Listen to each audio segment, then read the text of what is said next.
Cuando en otros siglos se hablaba del río Duero, la imaginación aplicaba su nombre a castillos y batallas, línea de frontera donde se amasaron sus correspondientes hazañas y tragedias. Como máximo, podía ser también referencia lírica a piadoso albergue de pastores trashumantes y a sostén de campesinos. Mucha agua nunca debió de arrastrar el río, especialmente cuando transita por este corazón de la meseta, que son sus territorios de Burgos y Valladolid, pero suficiente para alimentar romances y leyendas. Esa ha sido otra de sus identidades seculares.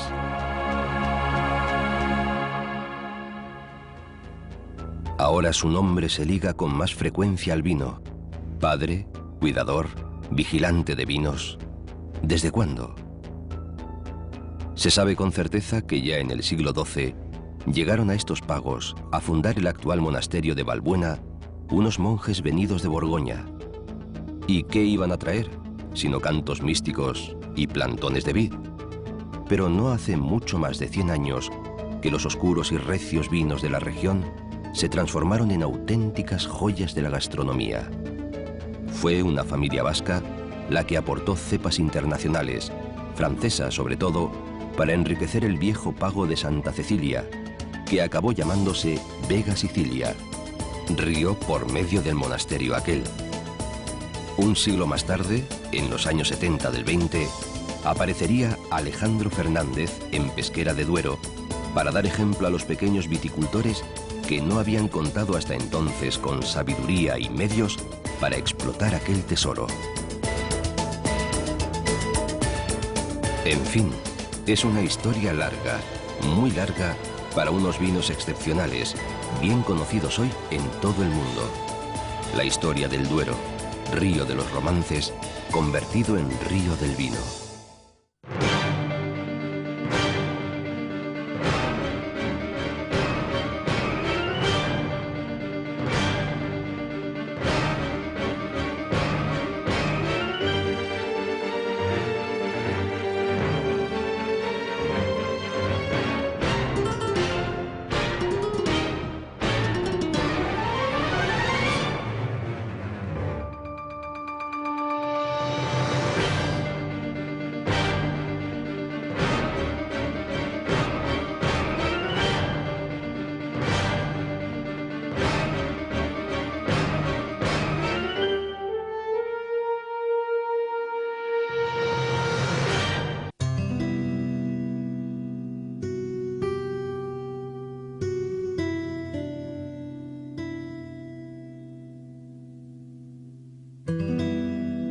Lentas, solemnes, adormecidas, abandonan las aguas la provincia de Burgos y penetran en la de Valladolid, dentro de su enorme cubeta geológica. Entre desmontes y lomas medio calvas que ellas mismas han organizado, testigos áridos sobre el ondulado páramo cerealista y pobre que las rodea.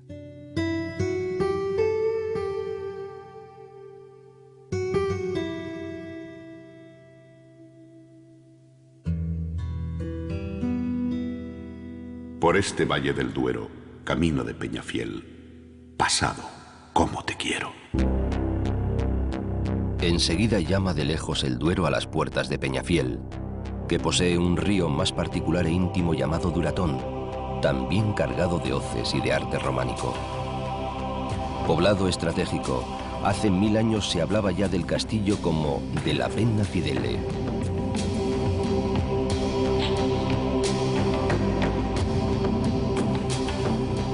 Este castillo, que parece hoy suntuoso barco de piedra en medio de la estepa, fue escenario de 1000 historias suculentas. En él, por ejemplo, cercó la peleona Urraca, reina de León y de Castilla, a su propio marido Alfonso I, rey de Aragón. El batallador, lo apodaban a él. Aquí nació otro desdichado personaje que padeció asimismo conflictos familiares, el conocido como Príncipe de Viana, que tanto luchó contra su padre, Juan II, también de Aragón. Aquí vivió Alfonso X, el rey sabio que intentó con sus escritos, aparte contar y pensar sobre asuntos muy diversos, organizar jurídicamente la vida de los españoles. Se le ocurrió, por ejemplo, prohibir a los clérigos que fueran toreros o que cazaran con perros o azores. Parece que, como rey, no hizo mucho, pero lo escribió y reguló todo. Aquí también estuvo el infante don Juan Manuel, sobrino suyo, que arregló y embelleció el edificio.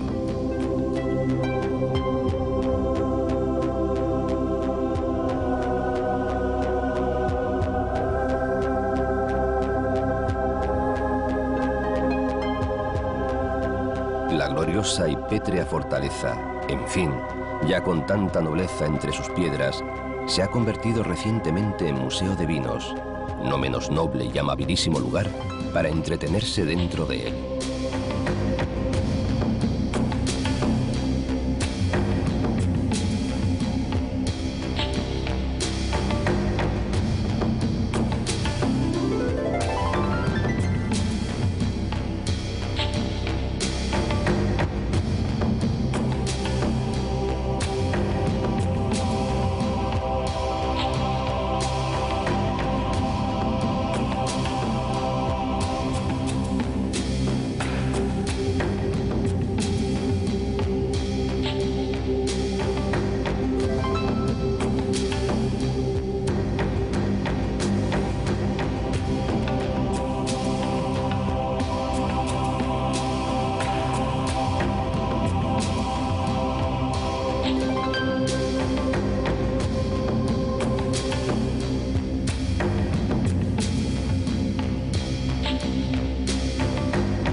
La villa ilustre de Peñafiel, que con el castillo y su historia debería darse por satisfecha, posee muchas otras riquezas monumentales o curiosas. Varias iglesias, conventos, bodegas subterráneas, hermosas calles viejas y una de las plazas más vistosas de España, del Coso llamada, que siempre ha sido recinto de festejos, sobre todo gracias a la mano de obra de los toros. Mas para saborear el rico queso del lugar y el lechazo asado, no se precisa fiesta alguna.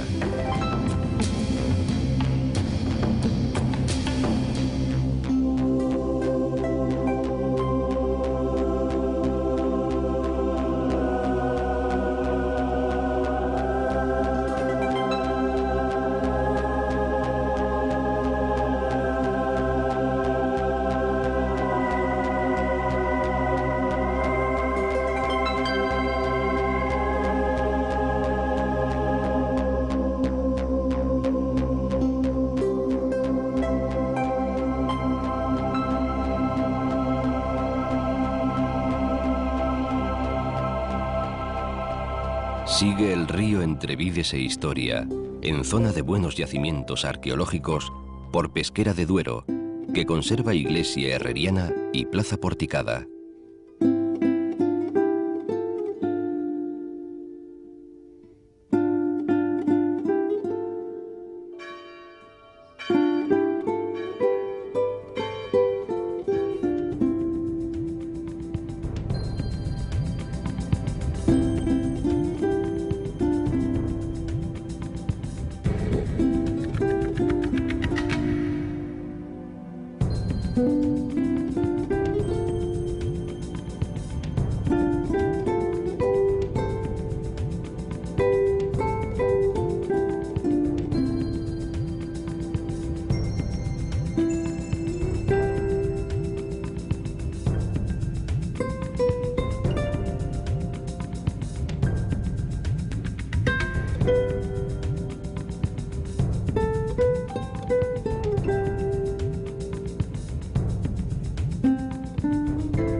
Al fondo de un camino escoltado por árboles y viñas y de una antigua dehesa de los canónigos, que fue beneficio del obispado de Palencia en tierras de Valladolid, regala su elegante presencia el monasterio cisterciense de Santa María de Valbuena, a cuyos primeros pobladores, frailes del Cister, se suele responsabilizar de la riqueza vinícola de estas comarcas.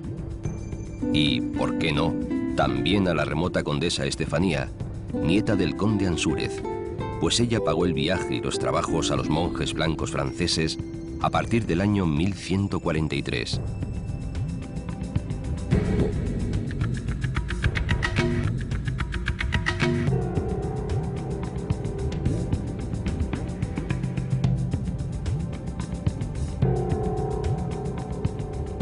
Hoy el monasterio es sede oficial de las Edades del Hombre, organismo que lleva realizadas grandes exposiciones del arte sacro de Castilla y de León.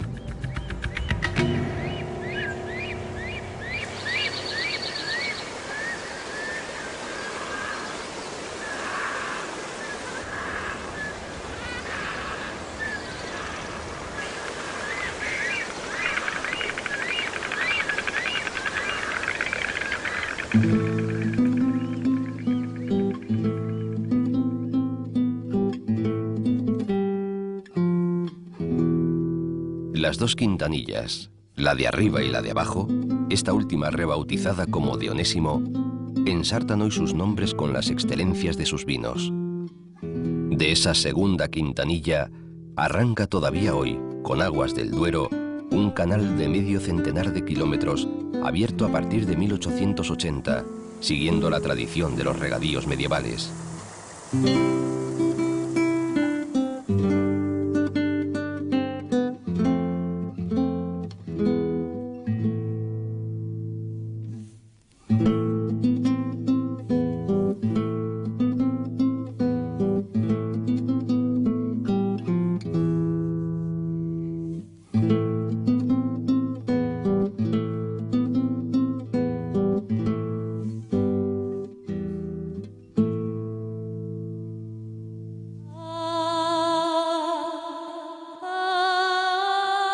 Las bodegas Vega Sicilia, que son la leyenda dorada del vino tinto español, se sitúan en Valbuena de Duero, en una finca y una vega que siguen el curso del río.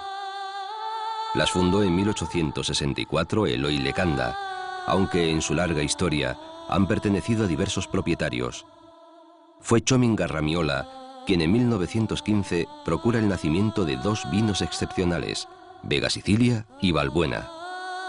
La distribución de aquellas primeras botellas comienza a realizarse entre la alta burguesía y la aristocracia, pero no como un objeto comercial. Los propietarios de la bodega ofrecen los vinos como regalo a los buenos amigos de la familia. Así comienza a forjarse la leyenda del vino más exclusivo de España, puesto que no puede adquirirse con dinero, sino con amistad.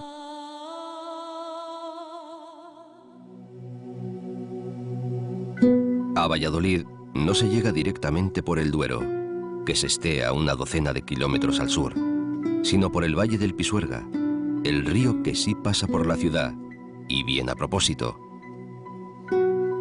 Valladolid es hoy una ciudad grande, joven, comercial, vibrante, industriosa, que se desborda por todos sus costados, capital de la comunidad autónoma de Castilla y León. Hace 1000 años era apenas una aldehuela en tierras llanas y fecundas que el rey leonés Alfonso VI regaló a su consejero y amigo, el conde Pedro Ansúrez.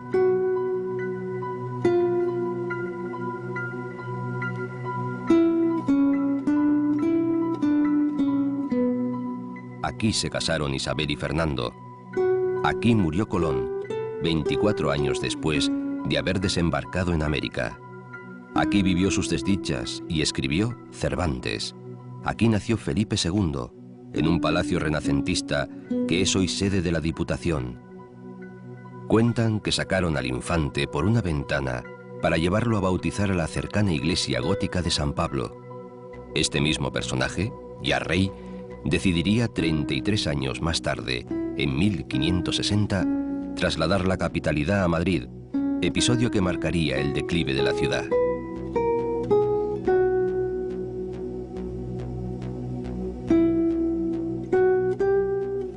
Si Valladolid perdió en la práctica, y no hace todavía muchos años, su casco antiguo o histórico, por la desidia, voracidad y torpeza de sus regidores, acumula no obstante una cantidad muy notable de edificios soberbios y de recintos urbanos de mucha dignidad y empaque.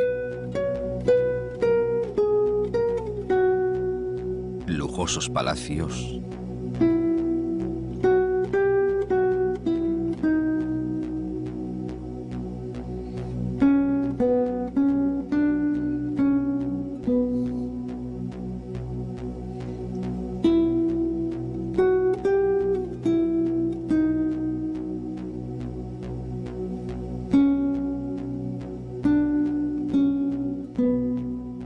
iglesias de noble arquitectura, conventos, casas nobles, colegios, universidad, museos.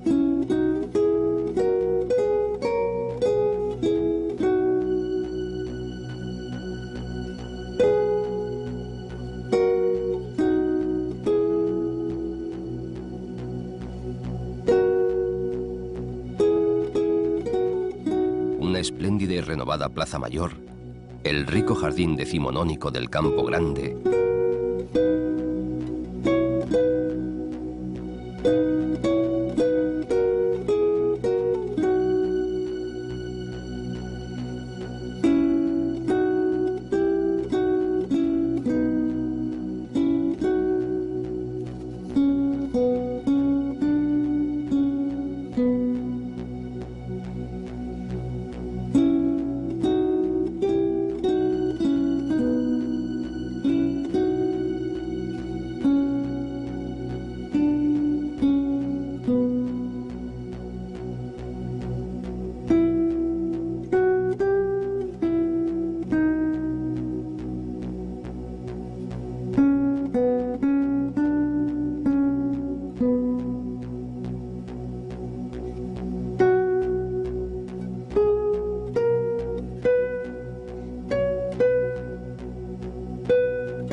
Por otro lado, y considerando su ventajosa situación geográfica, Valladolid, que supera hoy los 300.000 habitantes, se ha destacado siempre por su buena comida y por los grandes vinos que le llegan de su entorno: claretes de Cigales, blancos de Rueda, tintos de la Ribera.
El río es un ser animado.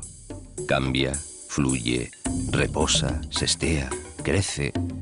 Si no se acerca a la gran capital, tampoco quiere mirar, salvo de lejos, los muros históricos de otra pequeña ciudad muy próxima, Simancas.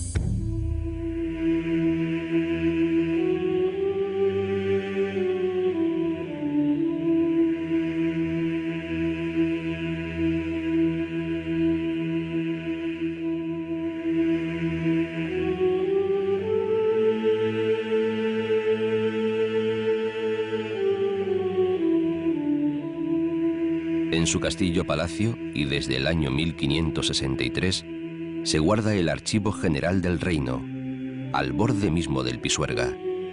Sus casonas y el trazado de sus calles, su estupenda plaza mayor, conservan aún la atmósfera y el aroma del pasado.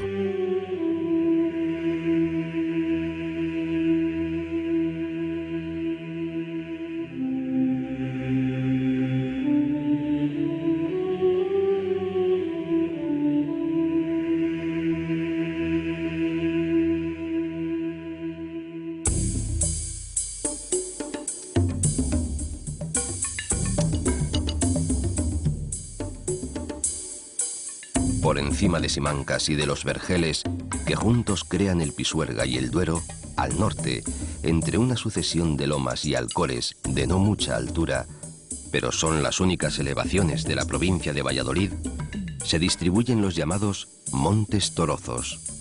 Allí se ocultan, en valles de modesta vegetación y monte bajo, pequeños pueblos con preciosas iglesias mozárabes y románicas, castillos e insólitos monasterios.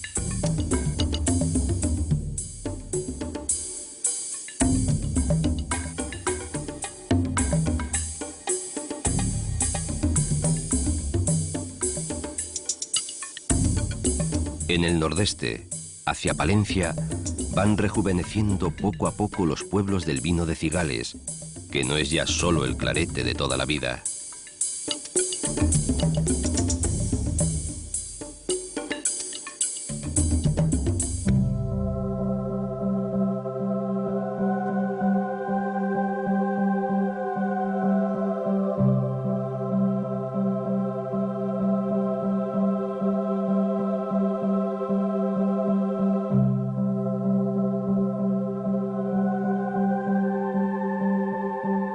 Y en el noroeste, asomado ya sobre la estepa de Tierra de Campos, el pueblo amurallado de Urueña, fronterizo en algún rincón de su larga historia.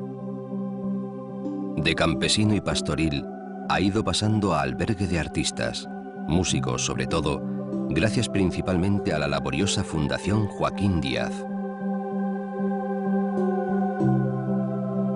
Urueña, cuya recuperación parece milagro, mantiene en pie unos cuantos edificios muy notables y parte del castillo en el que, según cuentan, vivió encerrada la sevillana María de Padilla, por cuyos amores el rey Pedro I abandonaría a su esposa Blanca de Borbón a las 48 horas justas de haberse casado con ella. En los castillos sucedían antaño este tipo de cosas.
No se conoce, sin embargo, todo lo que ocurrió en pequeñas iglesias como la de la Anunciada, que guarda su precioso arte románico lombardo a los pies de Urueña, en la soledad de un vallecico.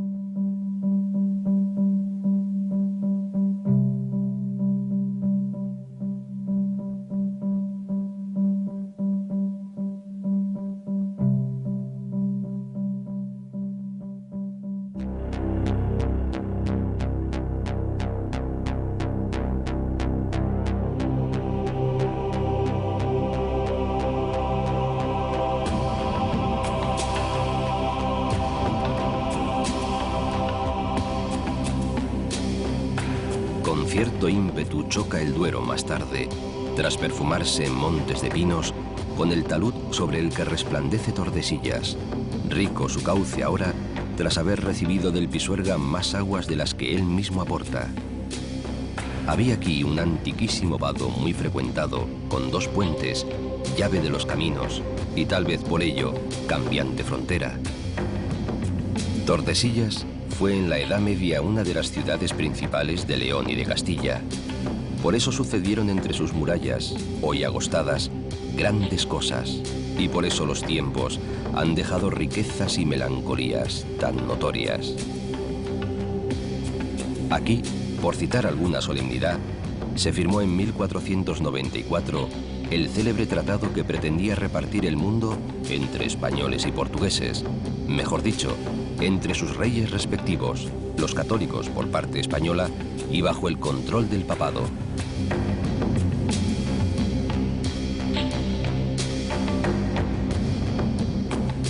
Ciudad cortesana y política, Tordesillas muestra hoy una buena colección de tesoros de su pasado. El principal es, sin duda, el convento de Santa Clara, antiguo palacio real que construyera Alfonso XI para celebrar su victoria sobre los musulmanes junto al río Salado, con baños árabes, decoración almohade y yeserías moriscas, lo que señala muy bien sus preferencias estéticas. Y entre otras lastimosas y fantasmales presencias, figura la de la pobre y deprimida doña Juana, llamada la Loca, y durante 46 años, nada menos, hasta su muerte en 1555.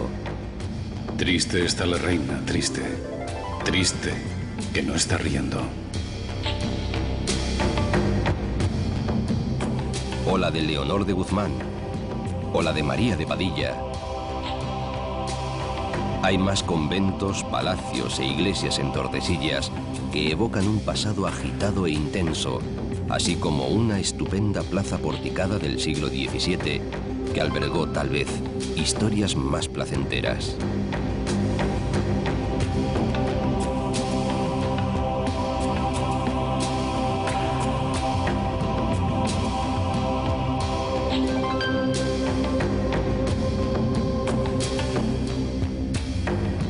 Este asilo de princesas desventuradas, como decía el marqués de Lozoya, es una de las más inquietantes y bellas poblaciones ribereñas del Duero.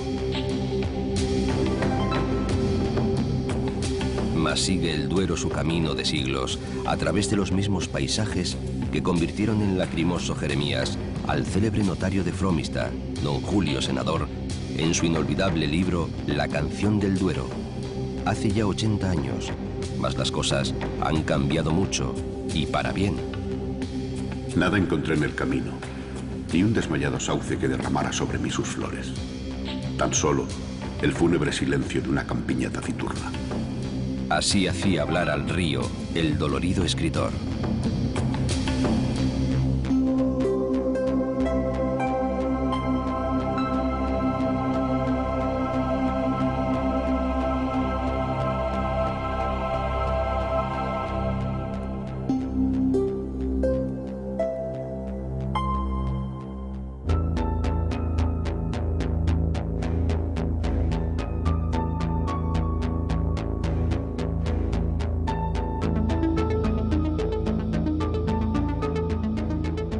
El terreno obliga al río, una vez más, a dibujar un arco quebrado. Hay poca población hasta Castronuño, plantado en lo alto del Cerro de la Muela, último pueblo vallisoletano antes de entrar en la provincia de Zamora.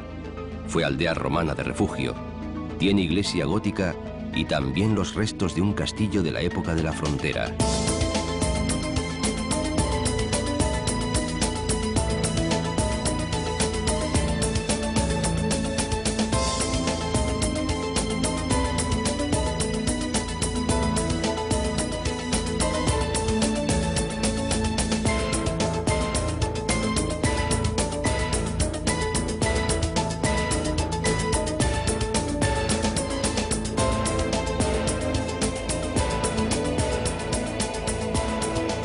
Se represan en su entorno las aguas en el embalse de San José, único espacio calificado como natural en toda la provincia. Son casi 1000 hectáreas palustres, muy propicias para el descanso y la nidificación de aves. Suelen vivir aquí garzas reales, garcetas y martinetes, y en invierno Acampan ánades, cormoranes y patos de distintas clases.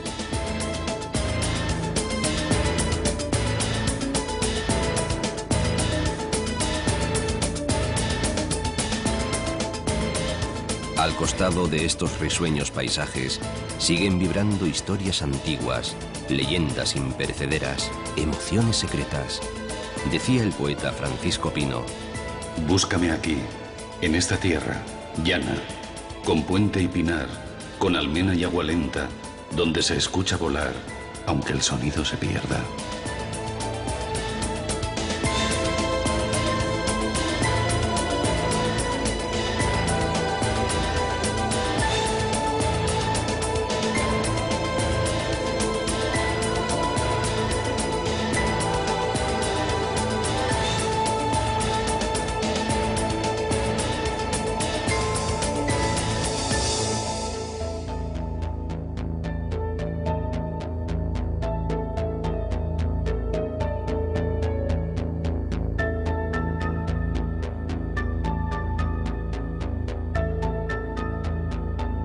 De nuevo, como en Tordesillas, encuentra el río otro murallón, que es ahora sostén de la ciudad de Toro, y ha de rectificar su camino hacia el oeste bajo un suntuoso puente románico con 8 siglos de servicio.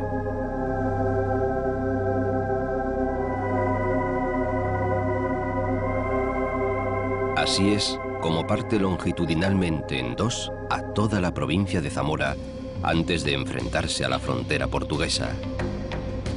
Al norte de su cauce queda la llamada Tierra del Pan, al sur la Tierra del Vino.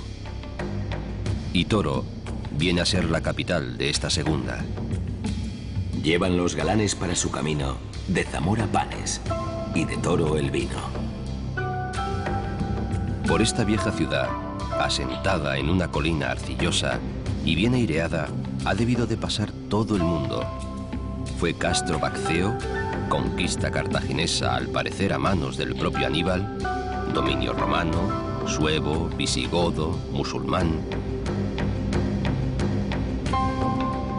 Entre los siglos XII y XIV conoció su máximo esplendor, que arranca con la construcción, en el espolón que da al río, de la Colegiata de Santa María la Mayor, uno de los templos más hermosos de toda la comunidad, y no solo por su famoso pórtico y por su elegante cimborrio.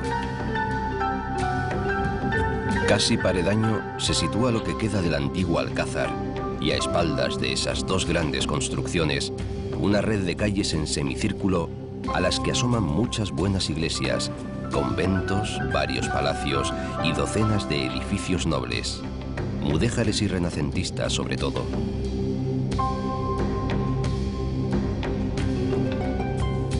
Hay que recordar que Toro fue varias veces sede de Cortes Generales y que más tarde, y hasta 1833, fue también capital de una provincia que llegaba hasta las tierras cántabras de Reynosa.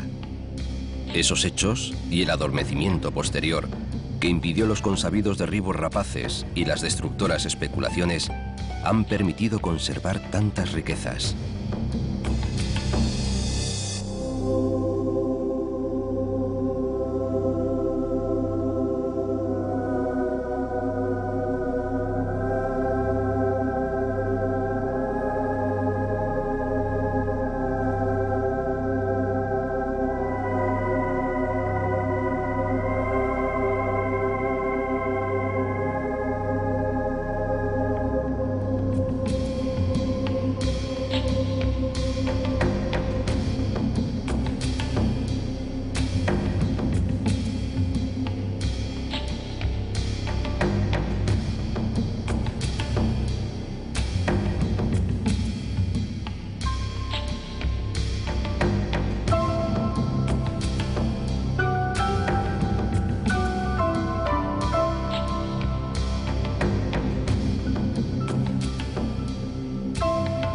Hoy su riqueza mayor es quizás el vino, del que antaño se decía, es oro, aunque prieto como el moro.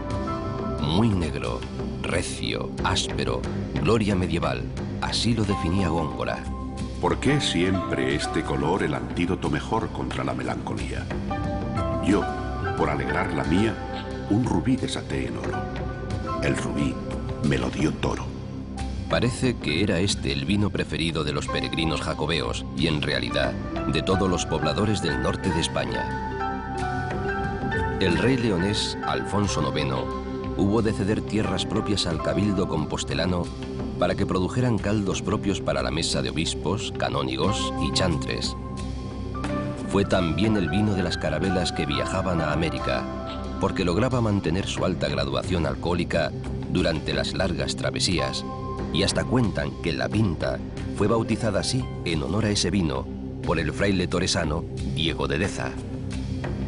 Más tarde, sería exportación principal a las colonias hasta mediado el siglo XVII.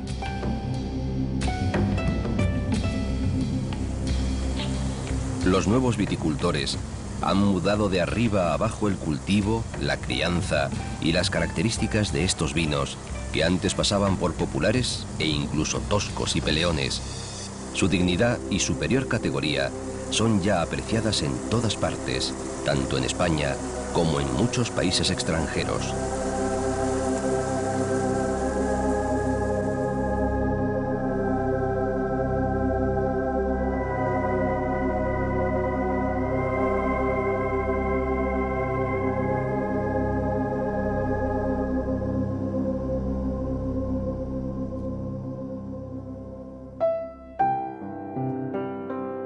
Y sigue su caminar el río hacia Zamora, ciudad de la que lo separan poco más de 30 kilómetros. Son paisajes suaves de vega, con alamedas y pinares, jardín entre los dos costados de páramos y montes bajos.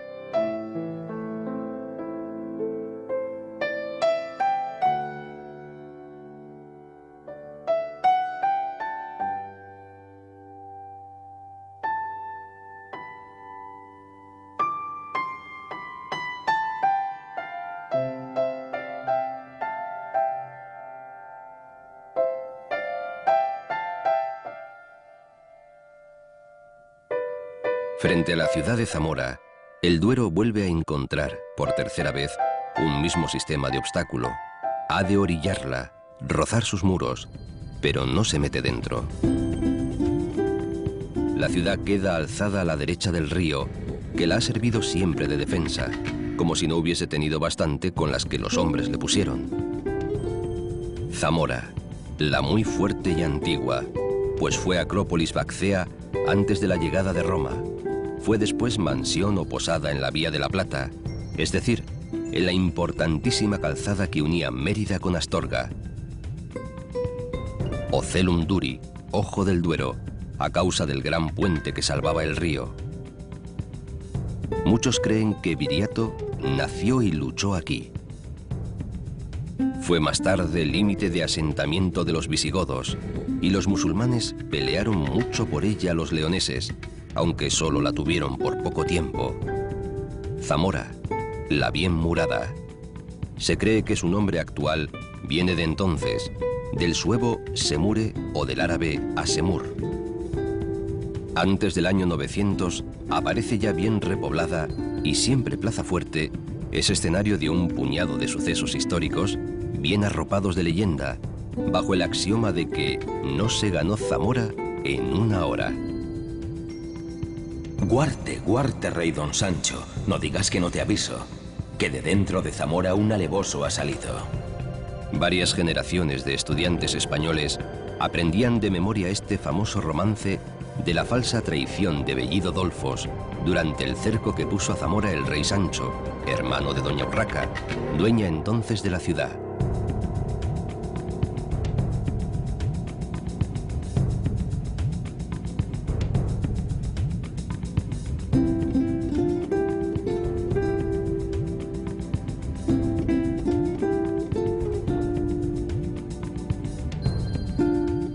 Pero Zamora apenas consiguió mantener su prestancia después del siglo XII. Su letargo y decadencia, como ocurrió en Toro, favorecieron la conservación de un buen patrimonio histórico. Por ejemplo, una veintena de iglesias, románicas muchas de ellas, bellísimas. Una catedral también románica y con cimborrio bizantino, pero castigada por las reformas. Algún palacio valioso, como el de los Momos o el de los Alba y Aliste, ahora parador de turismo, así como un urbanismo recoleto y apacible.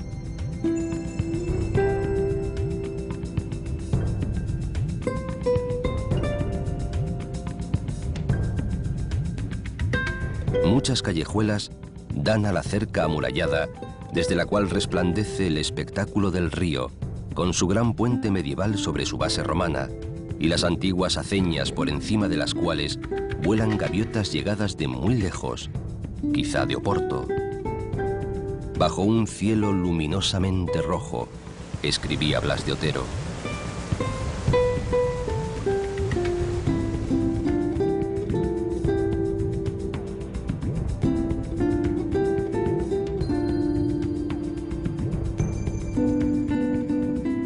La capital moderna va creciendo hacia el este.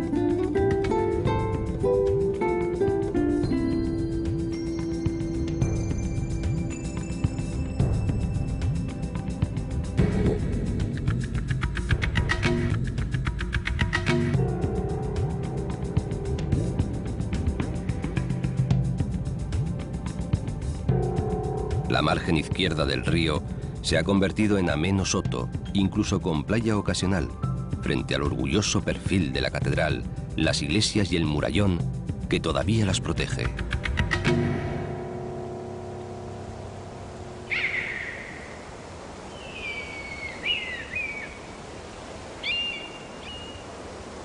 Luego de haber rendido honesta pleitesía a la histórica y discreta ciudad de Zamora, segunda capital de provincia a la que roza, el Duero continúa sus pasos, ahora en grande soledad, por entre los campos de Aliste y de Sayago. Muy al norte se divisan las alturas de la Sierra de la Culebra, que todavía alberga lobos. Son tierras todas llanas y más bien pobres, tierras bravas, les dicen allí, de poco alimento, abultadas de granitos, parceladas con vallas de piedra para acoger al ganado, naturalmente poco pobladas y animadas por hermosos robles que a veces se abaten sin mucho respeto y sin necesidad alguna.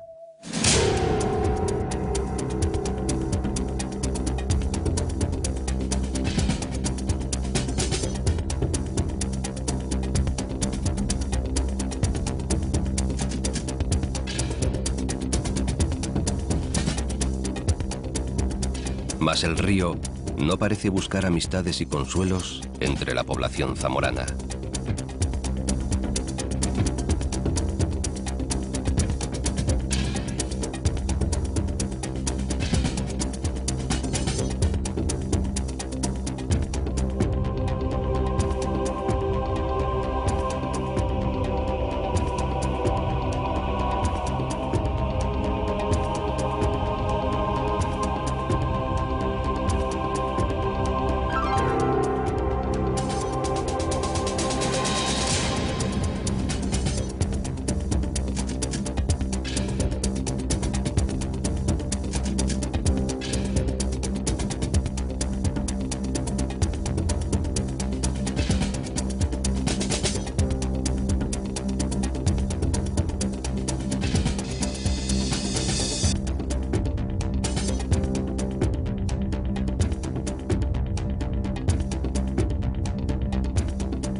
Después de inclinarse ante el formidable puente de hierro de Requejo, 90 metros por debajo, hace un quiebro y empieza a marcar la raya, o sea, la frontera pactada en el año 1864 entre España y Portugal, en parajes verdaderamente espectaculares.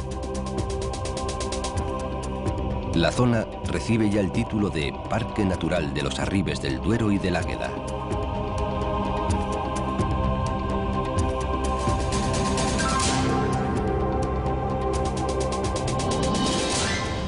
Aquí está el borde de la meseta, que se resuelve en una profunda grieta granítica labrada por las aguas.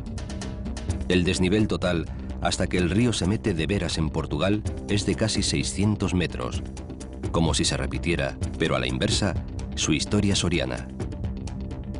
Escribió Unamuno, y sin duda tenía razón, que es el paisaje más bello, más agreste, y más impresionante de España. Los arribes, o las arribes, que ambos géneros gramaticales ponen por allí a tan extraña y admirable geografía. A lo largo de 122 kilómetros se aprieta furioso el río entre murallas tremendas. La gente local no es demasiado afectuosa con estos frágiles parajes asilvestrados, al contrario que sus vecinos portugueses, que mantienen con esmero sus antiguos cultivos, tanto en los páramos vecinos como en los colgados rincones de los escarpes. Todavía admiran y espantan algunos tramos del largo recorrido, tan largo como que traza gran parte del extremo occidental de las provincias de Zamora y de Salamanca.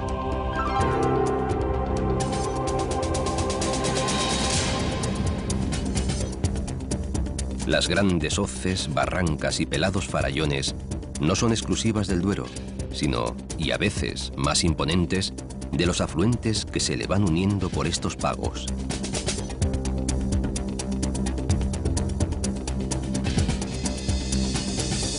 En realidad, son muchos y muy diversos los parajes que se exhiben mientras el Duero corre encorsetado y con los frenos de las presas.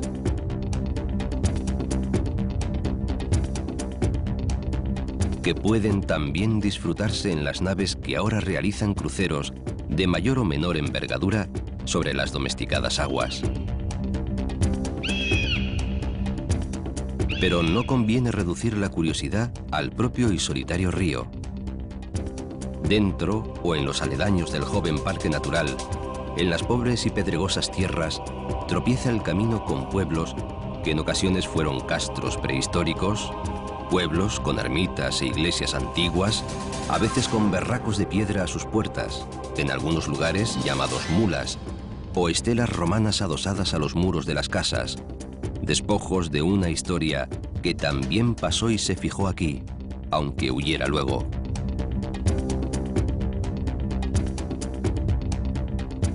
El poeta López Anglada, después de tantos versos legendarios y remotos, quiso encontrarse ya con otro río.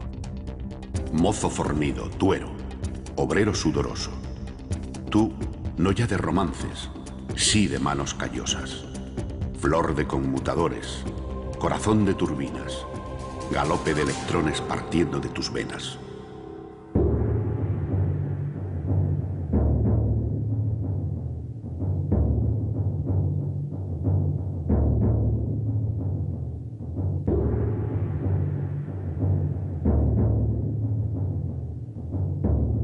Sin duda, la población más recia y solvente de estos solitarios parajes es la zamorana Fermoselle, más o menos a medio trecho del paseo fronterizo del río, cerca de su unión con el Tormes.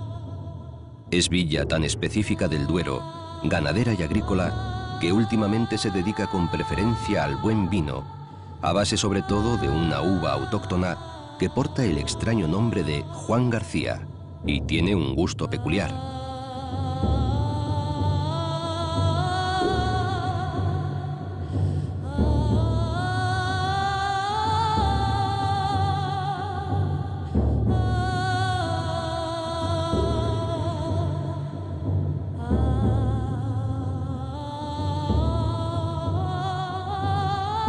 Vigilado por toda una milagrosa red de ermitas, apresado en sus murallas, avanza el río o se desploma a chorros en las centrales eléctricas. Toda su historia parece disolverse en el gigantismo de esas industrias y en el espacio inmenso de los embalses de Ricoballo y de la Almendra, henchidos por sus parientes Esla y Tormes. Mas el río no termina.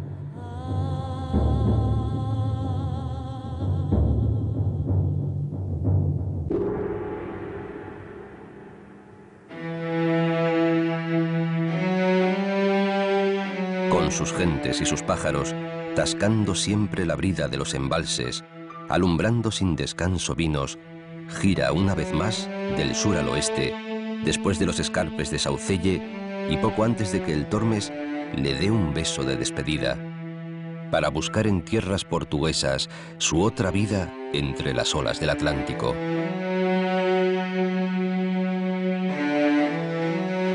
Unamuno, En extraños, risueños, un poco estrambóticos versos, resumía la historia y la vida de este gran río que amaba tanto. Arlanzón, Carrión, Pisuerga, Tormes, Águeda, Miduero, lígrimos, lánguidos, íntimos, espejando claros cielos, abrevando pardos campos, susurrando romanceros.